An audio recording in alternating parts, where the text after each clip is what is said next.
c'est terminé pour l'homme invisible. On continue avec le docteur Jekyll et Mr. Hyde. Voilà. Avec le petit corbeau qui passe au meilleur des moments. Donc voilà pour le deck. Je vous montre l'arrière directement. Il est cool, j'aime beaucoup l'arrière. Jekyll et Hyde, donc un attaquant de mêlée également avec 16 points de vie. Commencez la partie en tant que Dr. Jekyll. Au début de votre tour, vous pouvez vous transformer en Dr. Jekyll ou en Mr. Hyde. En tant que Mr. Hyde, après avoir manœuvré, subissez 1 de dégâts. Ok, donc on n'est pas obligé de passer en Mr. Hyde. D'accord. Alors là, on va avoir des cartes pareilles. Donc pour le Dr. Jekyll et j'imagine pour Mr. Hyde pour le coup. Donc hâtons-nous, après le combat, déplacer le Dr. Jekyll de 4 cases au maximum. Donc avec 4 de défense. Donc c'est une carte qu'on va avoir 2 fois. Ensuite, méthode scientifique qu'on va avoir pareil plusieurs fois. Une carte action avec recherche apaisante.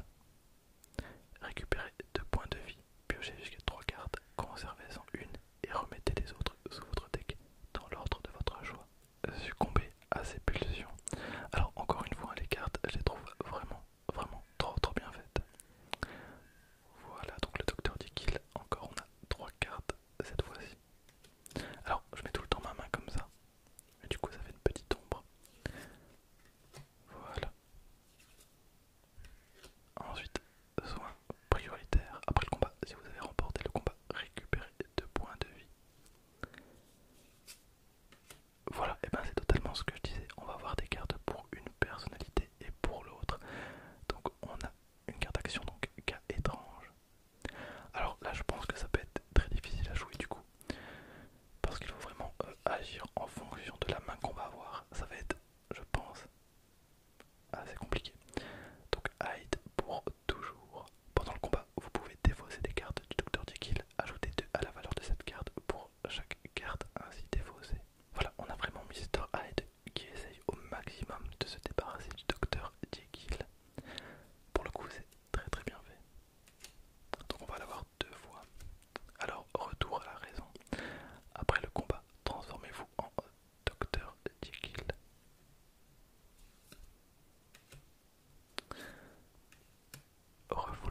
Refoulement qu'on va avoir 2 fois. Le mal incarné, une carte action qu'on a 3 fois. Dualité de l'homme, très bien. Ah, escarmouche, donc c'est une carte qu'on attend beaucoup de decks. Escarmouche.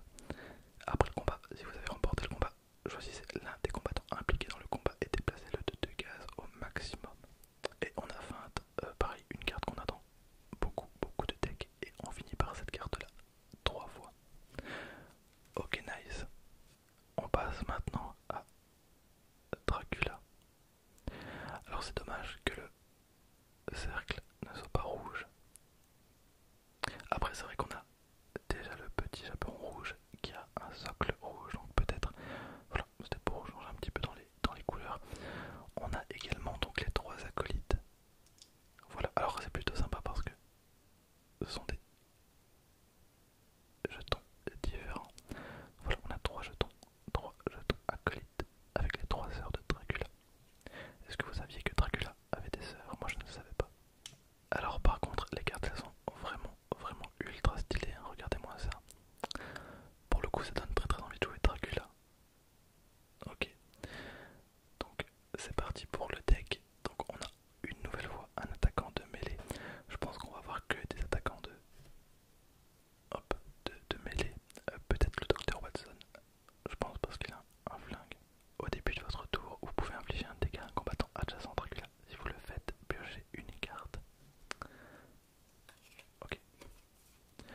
ce qui est plutôt sympa.